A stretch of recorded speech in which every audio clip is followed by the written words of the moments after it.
This is an interview on the 15th of May 2005 with Lieutenant Keith Harold Lovett, V25513, VX100099, 39th Battalion. Keith, prior to joining the 39th Battalion, you were a captain with the 26th Machine Gun Regiment in Warwick-Nabil. Can you tell us a bit about that? It's very hard to recall it. The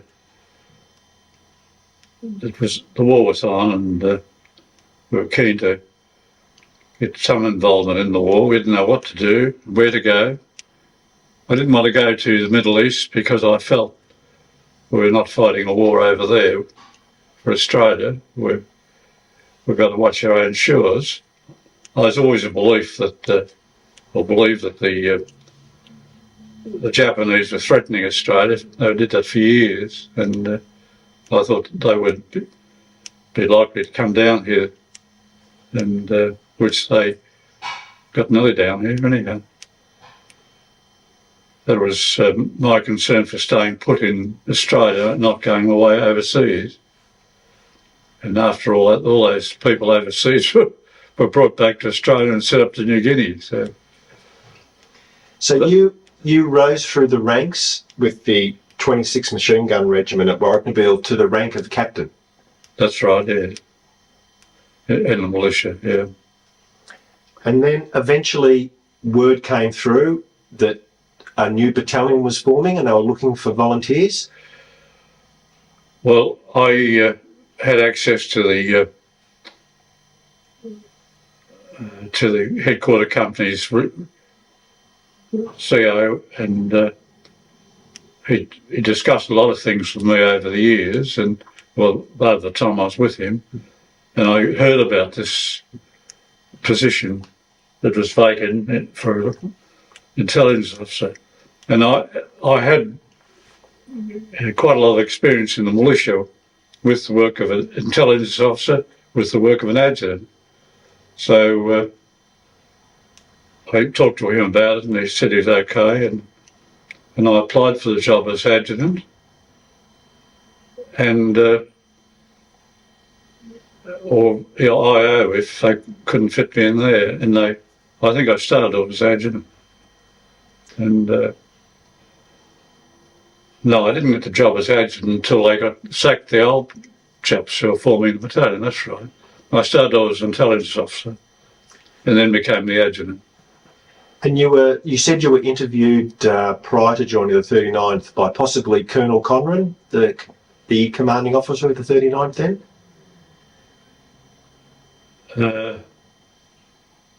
I guess I was. I can't remember. So then you joined the 39th, but you had to take a demotion from a captain to a lieutenant. That's right, yeah. To take up a position in the 39th. The Colonel Honor, that's right, said that they couldn't fit me in if I insisted on not accepting the demotion. They'd have to find somebody else. Well, I wanted to go up there, so and do my share of the effort for the war effort.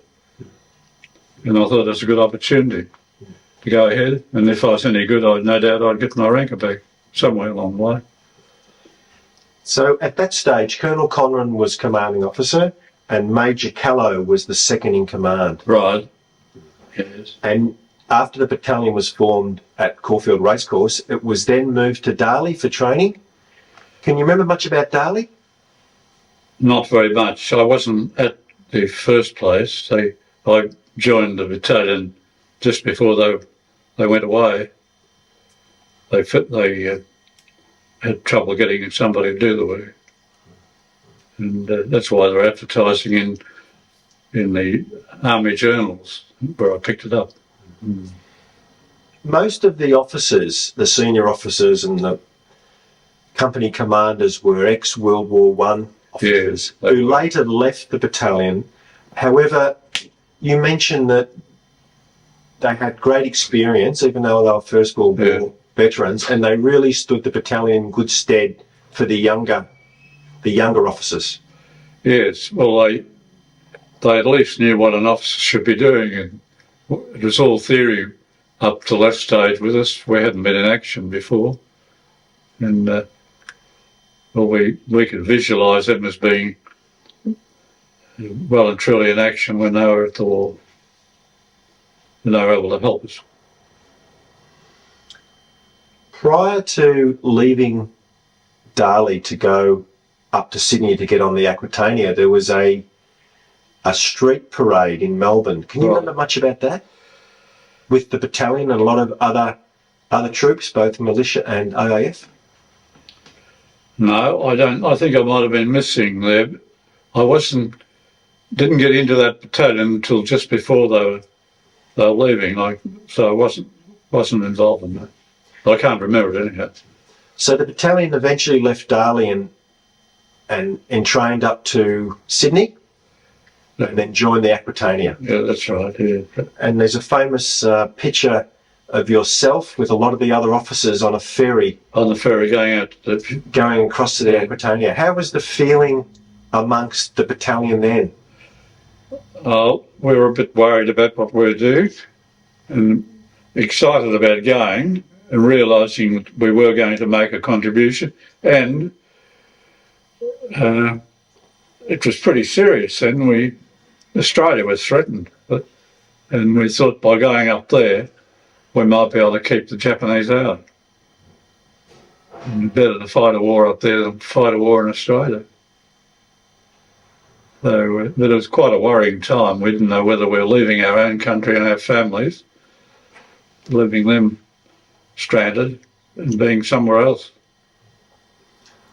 Prior to going, during the trip on the Aquitania and prior to going up there, did you realise that you were actually going to Port Moresby, or just New Guinea in general? We didn't know anything about New Guinea. We thought Port Moresby was any place, and we didn't know what was going to happen once we got to Port Moresby. We soon found out we had to walk 5 miles. Well, I didn't. I was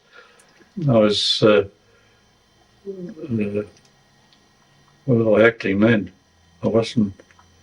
Anyhow, I was the last officer to leave the ship, and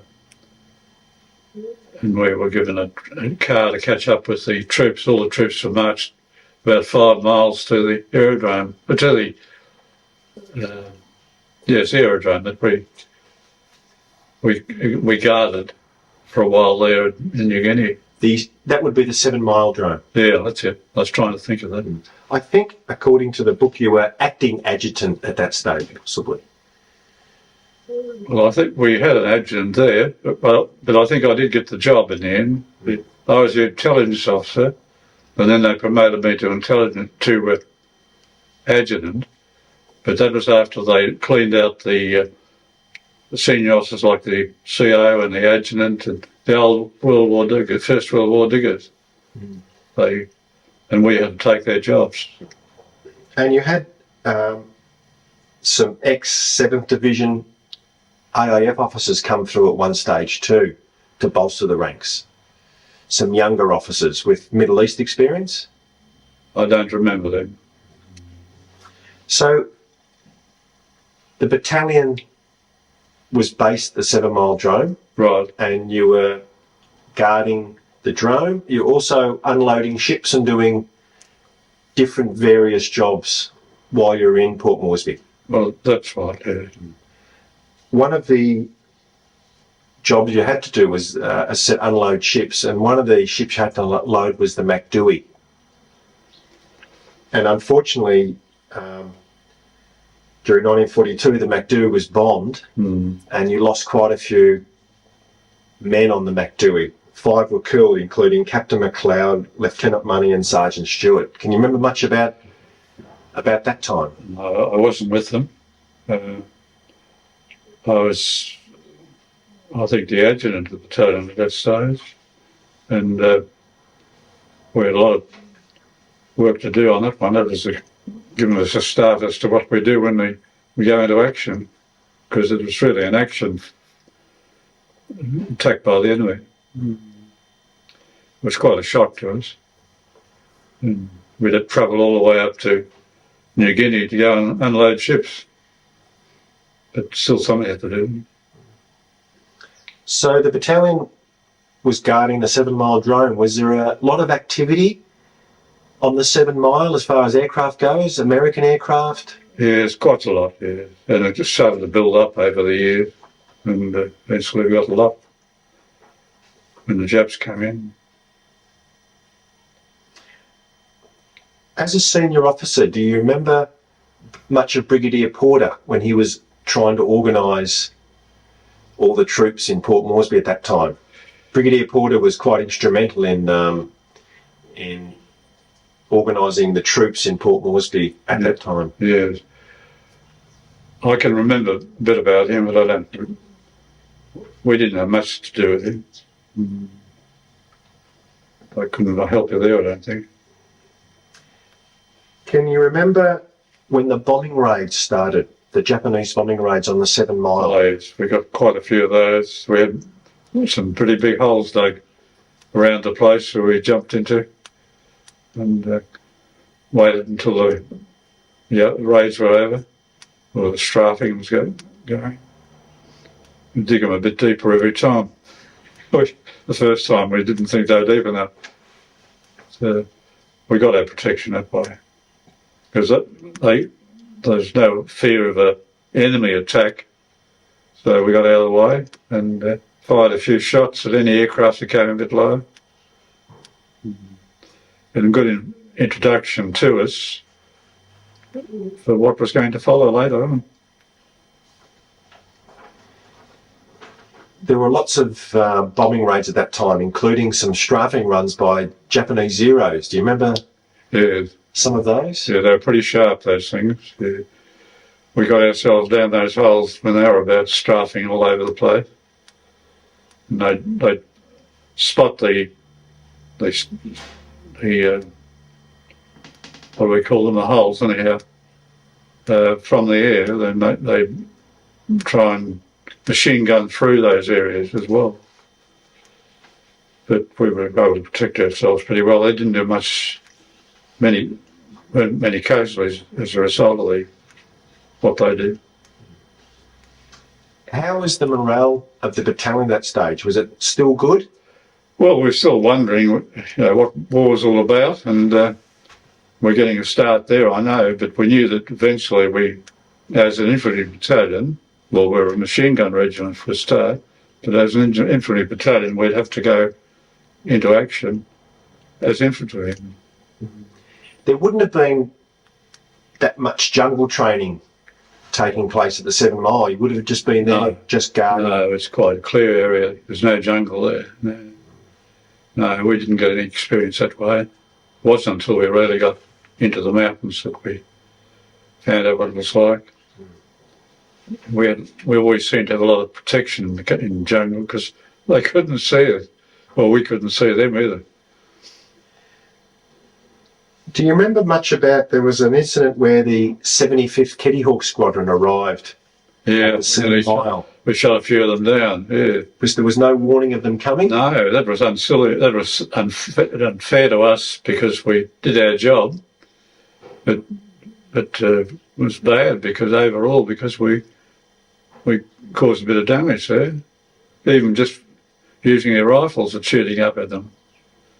But they were trying to land and let us know that they were friendly. We didn't know much about aircraft in those days, whether they were friendly or not. And you'd always suspect that they might be, could be Japanese, making out they're friendly. There was an incident where during one of the air raids in April 1942, the Japanese dropped some parcels that contained letters from troops who were prisoners of war in Rabaul. Can you remember much about that? Because you're mentioned as picking up these parcels in in the 39th book. Yeah. There were parcels with 200 letters in each parcel from prisoners of war in Rabaul. Yes, I haven't got much. I can just remember it, but I couldn't enlarge on it. I don't think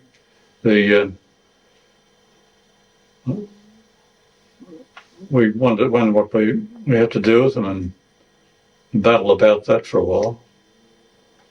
And we knew that they'd be valuable to the people in Australia who the parents and that they'd written to. I'm quite excited about that, to be such a prominent, play such a prominent part in it. We thought when they were dropping those things out of the aircraft that they were bombs. Everybody went for their life. And when they, even when they found them, they were frightened to open them because they could be concealed weapons of some sort. Like a booby trap. Yeah. And I think I got the one of our experts to supervise the opening of the thing, so he would have to cut the string and hold it there and open it gently so as he could detect whether there's anything in it that was serious. And we were amazed when we found our letters. I remember that very clearly. So we became famous for that straight away. Collecting letters from the boys up there. Poor devils. In May 1942, Lieutenant Colonel Conran and Major Callow left the battalion and were posted back to Australia. You then got, which was probably a sad day for the battalion, Yeah. and then you got Lieutenant Colonel Owen as the new CO, Low, yes. who had just come back from Rabaul with the 2nd 22nd. That's right, they've been fighting up there. And I think Major Cameron possibly came into the battalion at that stage too. But what could you tell us about Bill Owen?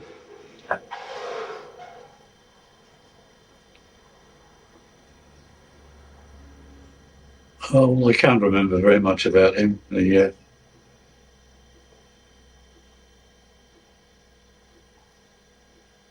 He's obviously a lot younger than Yeah. Colonel Conran, so there was a more of a youth policy coming through with the battalion officers at that stage. Yes, I'm trying to remember.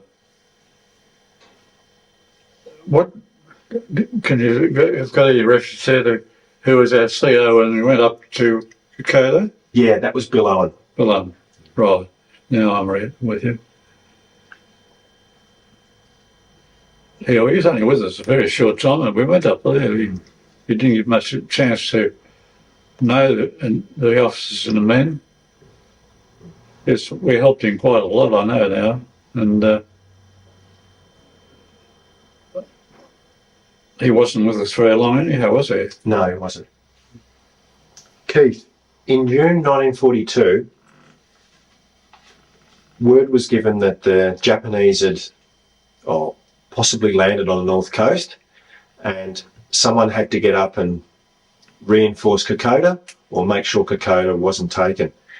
The job was given to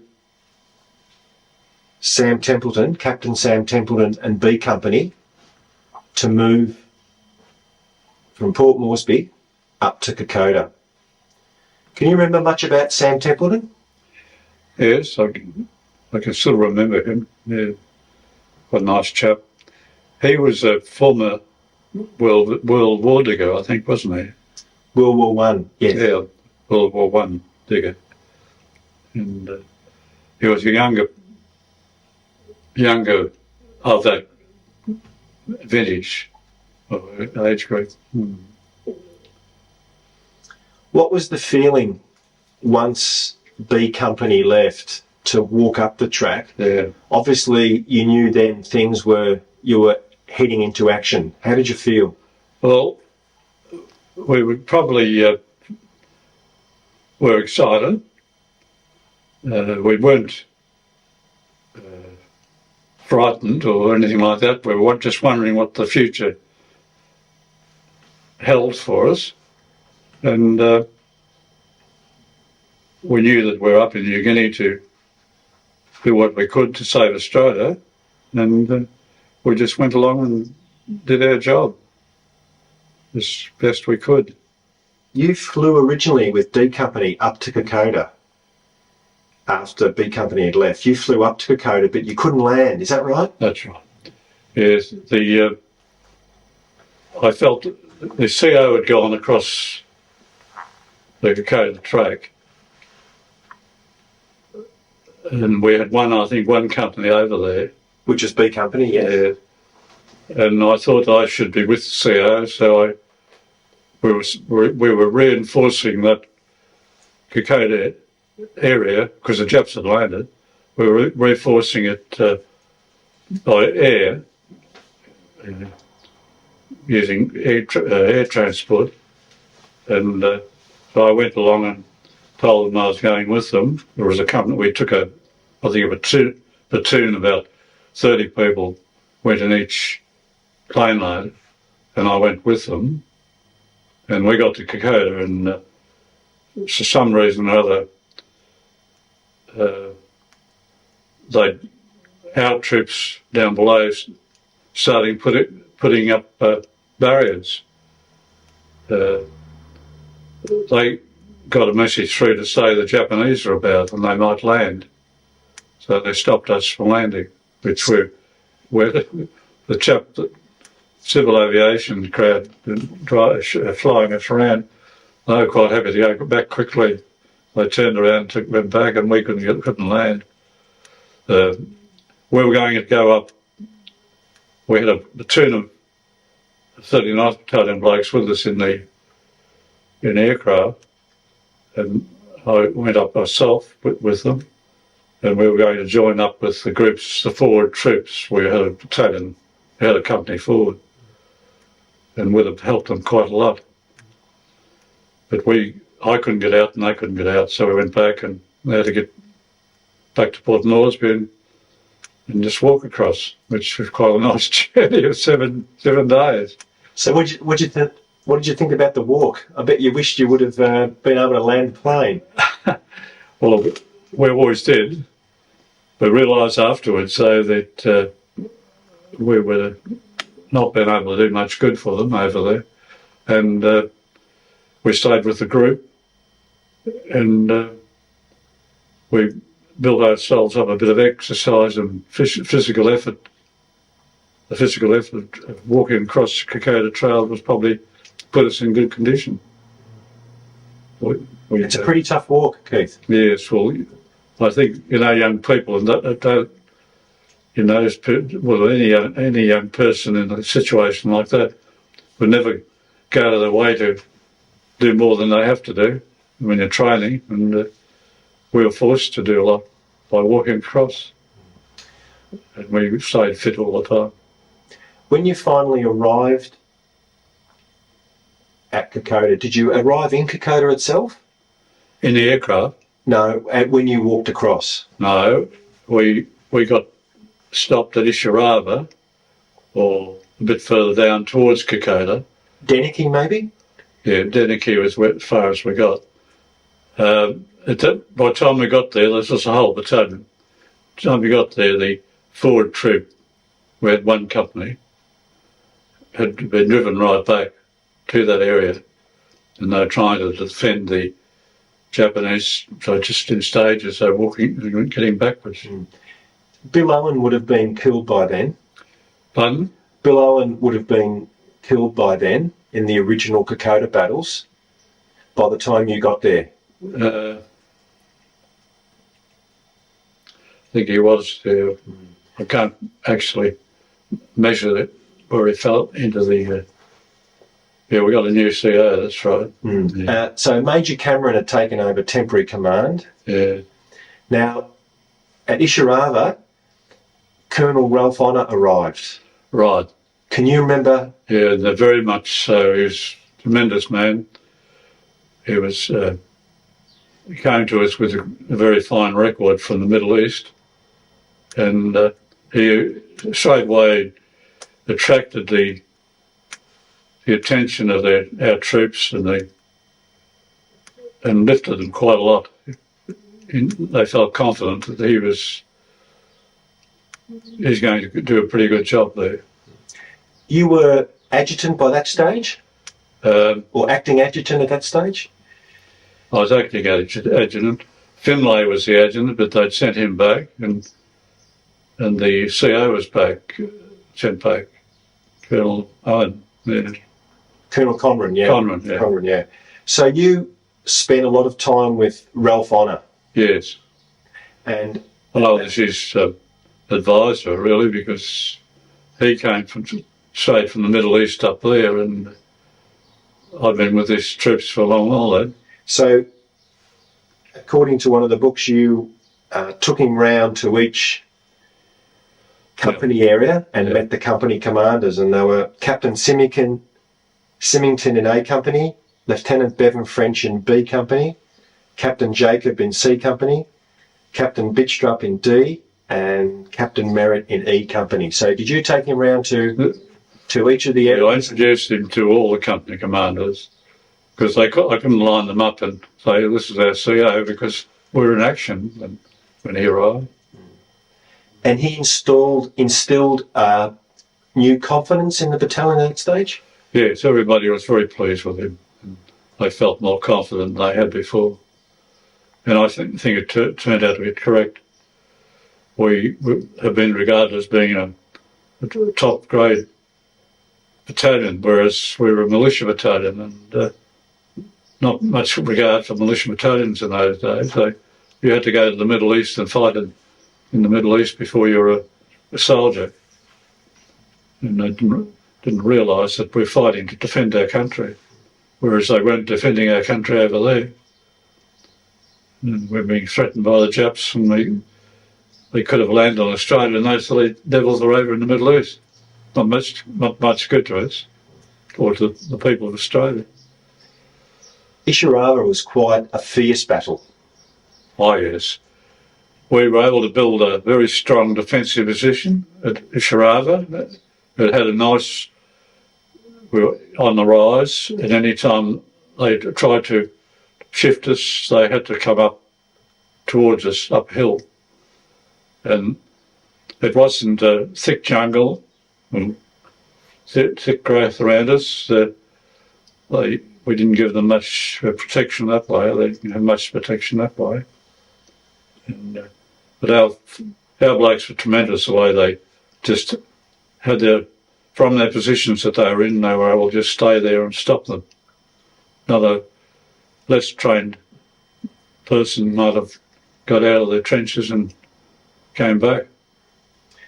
The pressure the battalion must have been under would have been it would have been a huge amount of pressure the battalion was under at that stage. And it sounds as though the battalion under Ralph Honour and the company commanders fared fairly well. Everybody went well.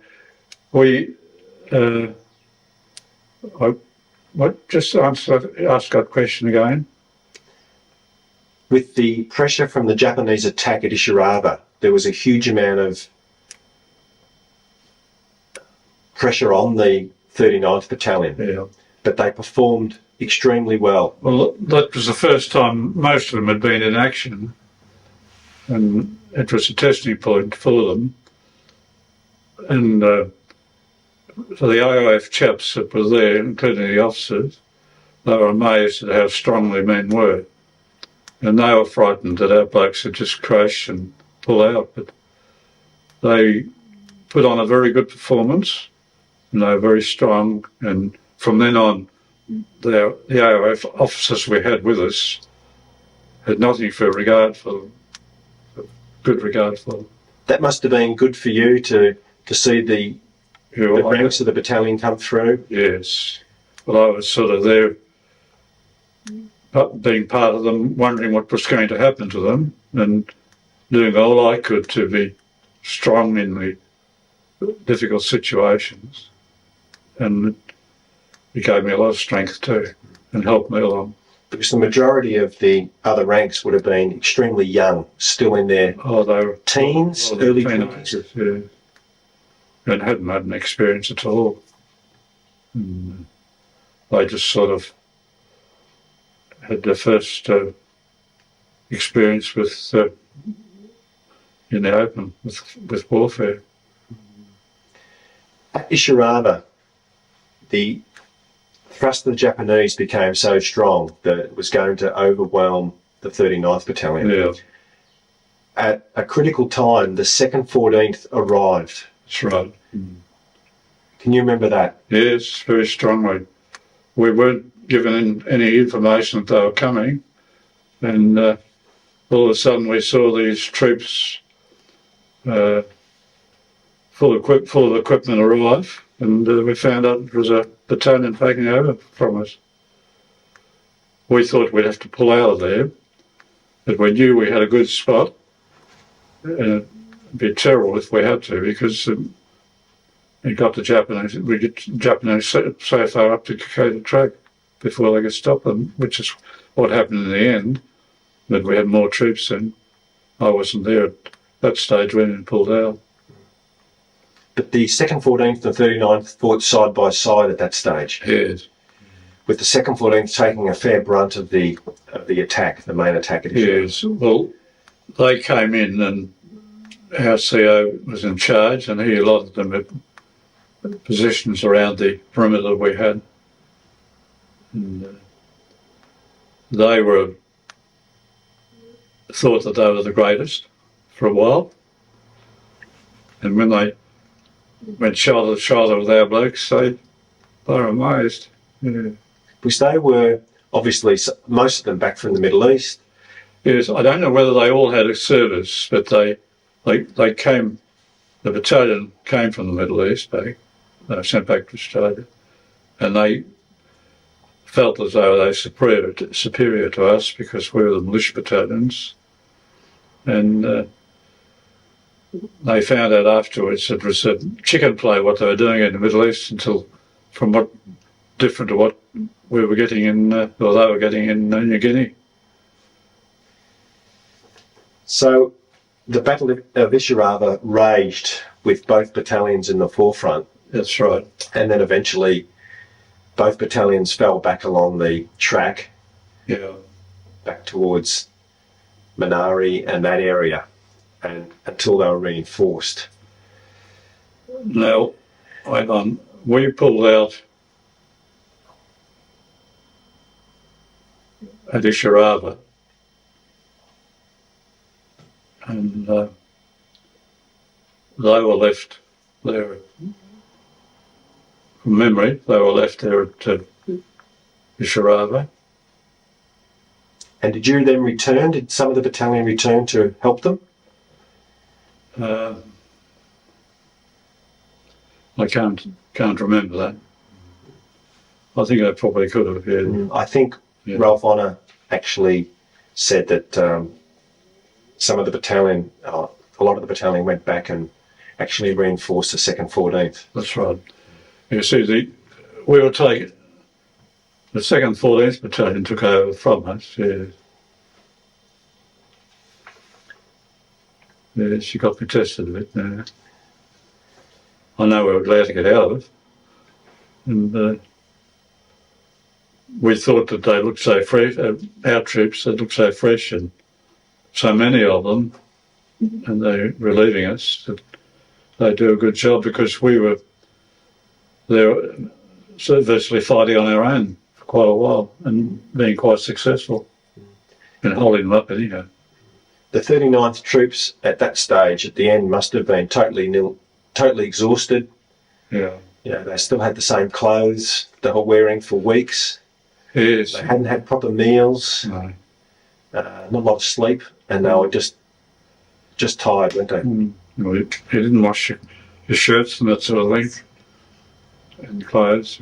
We just got dressed, and that's where we were for the whole time we were there. You didn't have any changes. There would have been a lot of sickness also. Only, I think, from malaria. We had picked up a bit of malaria, and some of them got very sick and had to go back. We did have a battalion come up, take over from us, didn't we? Yeah, I think that was the 2nd 16th or the 2nd 27th. Yeah. Which you handed over your weapons to. That's right, yeah. When you finally pulled out, there was a parade at Minari village, and Damien Parra filmed that parade, and it's become quite famous, the actual still shots from that parade, and it shows Colonel Honor addressing the battalion with yourself standing just to one side. Yeah, I've got a photograph of that. Yeah. Can you remember much about that parade? Well, we were all very grateful to be on the way back to Port Moresby for a bit of rest. We knew that it wasn't the end of the war. They were glad to see the reinforcements coming in and taking over and helping us. But we were still very glad to go. Yeah, I can remember where that photograph was taken, and there were not many of us left. And I think we felt as though we were going to be, well, we were out of the war for a while, because we'd been up in the Isharava and in the Kokoda area for some months, struggling to hold our own there, and the Japanese couldn't get through us, which annoyed them quite a lot. And I think they got more and more reinforcements to try and help them. But fortunately, we did see the one battalion came up and joined us there for a while, and then we were able to eventually be relieved and given a break. You eventually, after that, with the break, you got back to Koitaki? To where? Back to Koitaki, back towards Port Moresby, and had a rest and reformed, got some reinforcements. Were you with the battalion at that stage? Yeah, so prior to going up to Gona? I'm trying to think of territories I haven't been there for a long while. But the battalion was rested basically, and it regrouped. Yeah, we went right back to the Port Moresby area. Yeah. And, after you had a break and were rested and were reinforced, you were then flown up to the Northern Beaches campaign to take part in that's right. the Gona battles and Buna and Sanananda. What did you think about that, going back into action again? Well, we're hesitant about it, of course, but fortunately the Japanese were they were retreating. They were being pushed back. They weren't. When they came to us up at Kokoda, they were very proud of themselves and very famous and arrogant. This time they knew that they were losing the battle, and they weren't as strong as they were when they were fighting us and attacking and winning it. I don't know how many equivalent. I think they had equivalent of about 3 battalions opposing us at Isharava, which made it easy for them there. They got tough later on. Then they started to lose the war, even though the war was stopped by the Americans dropping atom bombs. They were losing daily by having to go backwards. Japs, and I don't know, I wouldn't like to have been there right to the end if that's the way we had to fight them. We'd have got weak probably, and they'd have been driving us back the other way. We'd have gone on forever. The Gona campaign and the Gona battles were particularly brutal, and the 39th lost a lot of men. What was your involvement up at Gona? Can you remember? Gona. No, Gona, we went over, when it flew over to a place near Gona. Popendetta? Yeah. And we went into very good financial positions, not financial position. I'm home there. The trenches and prepared places, that's right, and we fought them off for a distance for quite some time. And fortunately, that's right, fortunately we had artillery support, which was tremendous. We'd never had artillery support before. And I think we might have had a bit towards the end of the Kokoda campaign, but we were able to call up the artillery to give us some help. Our fellows in their trenches, we organised them to, at a certain given signal, that they would attack the Japanese that are in prepared positions right on the beach front. And,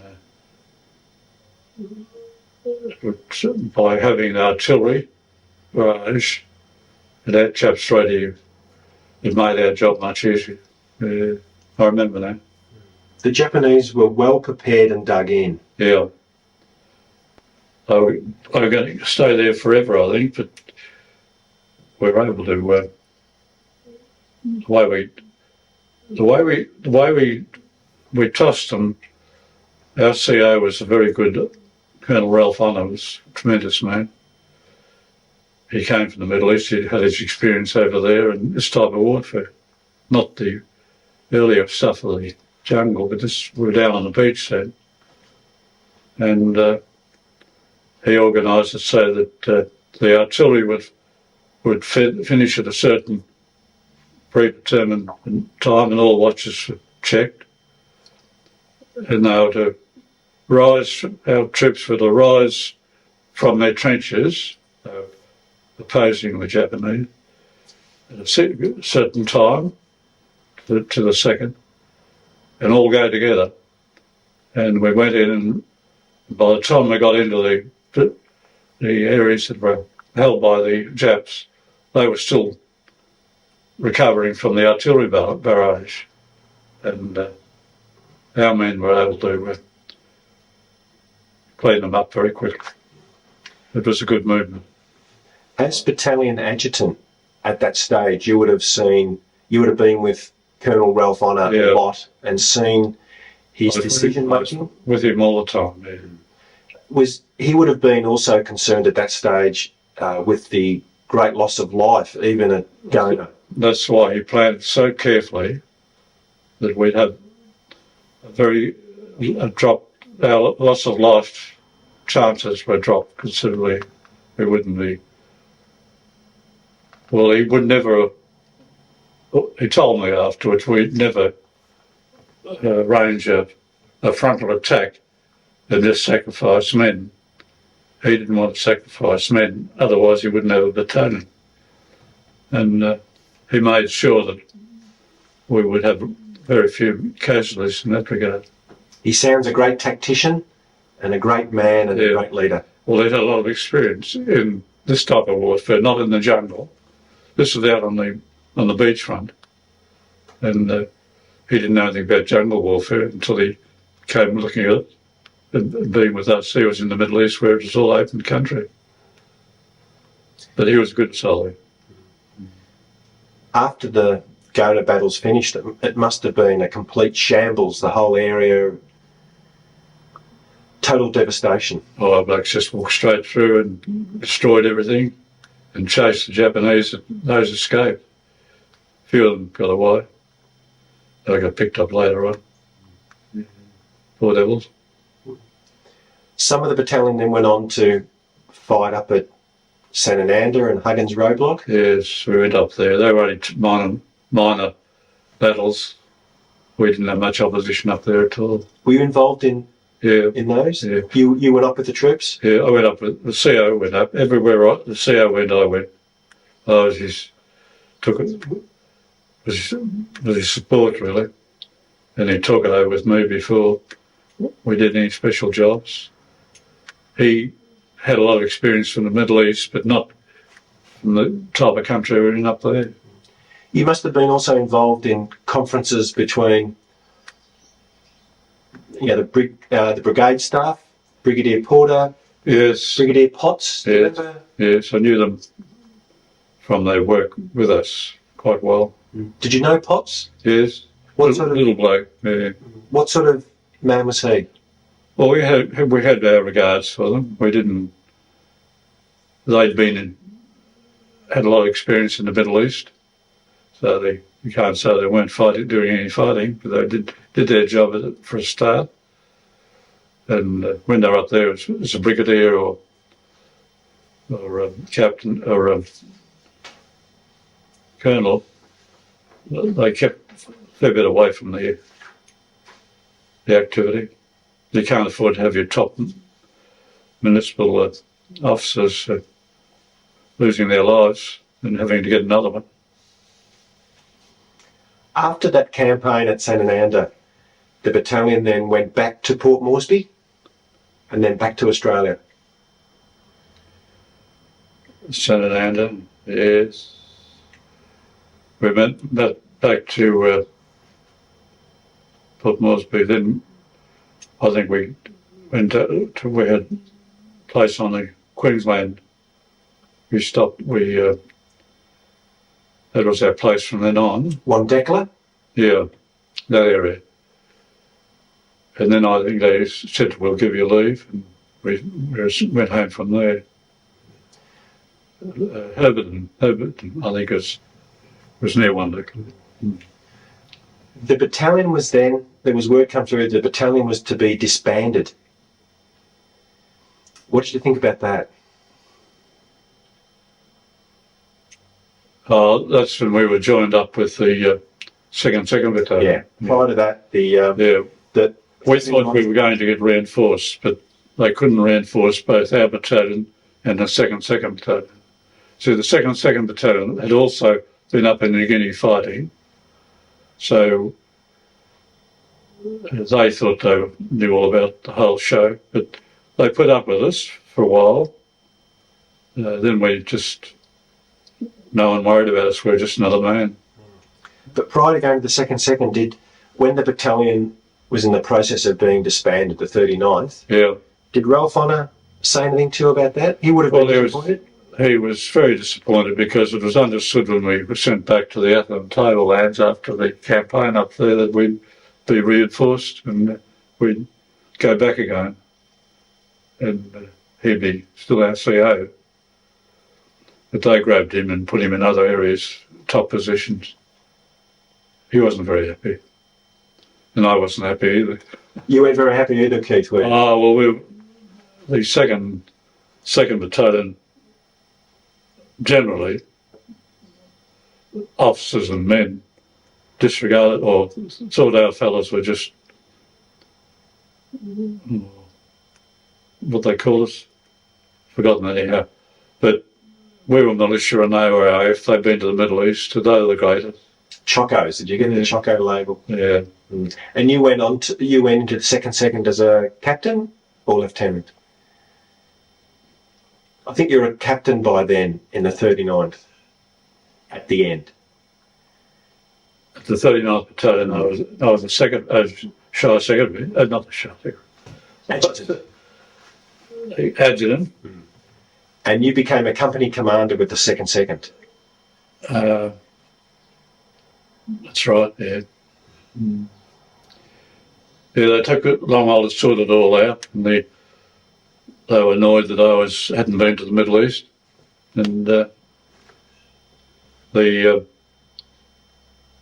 didn't think I should have a position of authority in their battalion, but it worked out all right. When you're fighting against a common enemy, well, you couldn't muck about. Did you have, in your company, many ex-39 Yes, quite soldiers? But I did have to put up with a lot of fellows that had been in the Middle East, and they knew I hadn't been in the Middle East. It took a lot of sorting out. It wasn't a happy time? It wasn't very happy. Fortunately, the CO, who I knew very well, knew I wasn't very happy there, so he sent me down to a school we've been fighting up at Italy there, and we're doing quite well. And instead of having to stay on there, I'd go to the school and get more experience and come back a bit stronger after it all. And as I got down to the school, I did it, and then the war stopped. I didn't have to go back. So I was able to go home to Melbourne. I took leave before that's right, it happened when I was on leave. I took leave and went down to Melbourne, and my wife was there. We stayed at a hotel for about 3 or 4 days, and all of a sudden the war finished. No one knew anything about it until it was announced, and we wondered why the people was parading along the streets of Collins Street. And the second was still up in the islands at that stage? Yeah. And I thought I was very soon say goodbye to my wife and go back, which I didn't have to do, which was nice. I could say the war was, the Japanese were gradually being wiped out of the areas we're in, but once we finished that, we'd be sent up further north and go on forever, I guess. When the second came back from the islands, did you meet up with them at all, or just stay in Melbourne? No, see, they were New South Wales, and I've had very little to do with them since then. They write to me occasionally, and but their headquarters is Sydney, and here we are in Victoria. So that's all the 39th Battalion blokes, the same category, when we were all transferred over to the second. There weren't many of us, I don't think, went over to them because our numbers were down considerably, and I think they got out somewhere else. So you were in Melbourne when the war ended? Well, when the war ended, where was I? Yes, I was with my wife and staying in a nice hotel in Collins Street. And we heard a lot of noise outside, and I went outside to see what was going on, and the street was crowded with people, and I had to ask them what was going on. And they told me the war was over. And I said I couldn't believe it. But it turned out the way. I was in Melbourne, yes. So we stayed down there for a while, had a bit of a holiday, and we came home to our land. So after the war you came back to Horsham and joined the council as Shire Secretary, would that be right? Yes. No, I came back to Warwick-Neville after the war. Warwick-Neville was my home. My family lived there. And I was Assistant Shire Secretary at Warwick-Neville, that's right. Goodness me, it takes a lot of probing it doesn't sit there waiting to burst out, but I can see the picture now. And I was Assistant Shire Secretary. My old boss, Mr. Long, said he'd hold the job open for me when I told him I was going to go to the war. And so I went to the war, joined the 39th Battalion. And that's right, that's how it all worked out. So that was good that when you left the Shire originally in 1941 and when you returned in 1945, your job was made available to you again. At Warwick-Neville, Yes. Assistant Shire Secretary. That would have been good because a lot of men didn't have their jobs when they came back. Yes. Well, and I was qualified as a Shire Secretary before I went to the war. So, and the council promised that the job would be there for me if and when I came back. Yes, that's good. And my old boss is still there at that stage. And I was qualified as a Shire Secretary So once I started to get a bit of confidence back again, I applied for a job as a shower secretary and went up to Owen. And then I came down to Horsham. Here I am. Did your army training as an officer keep you in good stead? Oh, it gave me a lot of confidence, yeah. And people were very...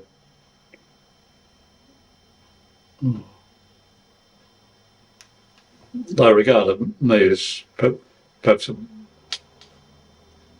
not one of their equals, but I was a soldier, and a lot of them weren't. And they had some regard for me then. So I had a fair bit of record to go with. Keith, finally, have you got anything to say about what the future generations of Australian children should remember about the New Guinea campaigns? Well, the present day children would know very little about it because it was their parents that may have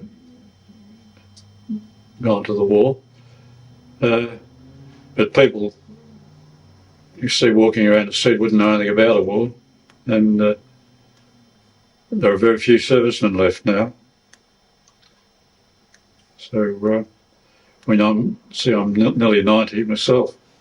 I'm very lucky to be alive. So is my wife over there. And so that I don't think the war's talked about very much these days, and we still have the Returned Servicemen's League, and which I attend once a week, and we have the Anzac Day services, which keep it going. That's about all. And I'm just an ordinary citizen. Keith, on behalf of the 39th Battalion Historical Subcommittee, I'd like to thank you for this very interesting and enjoyable interview. Thank you.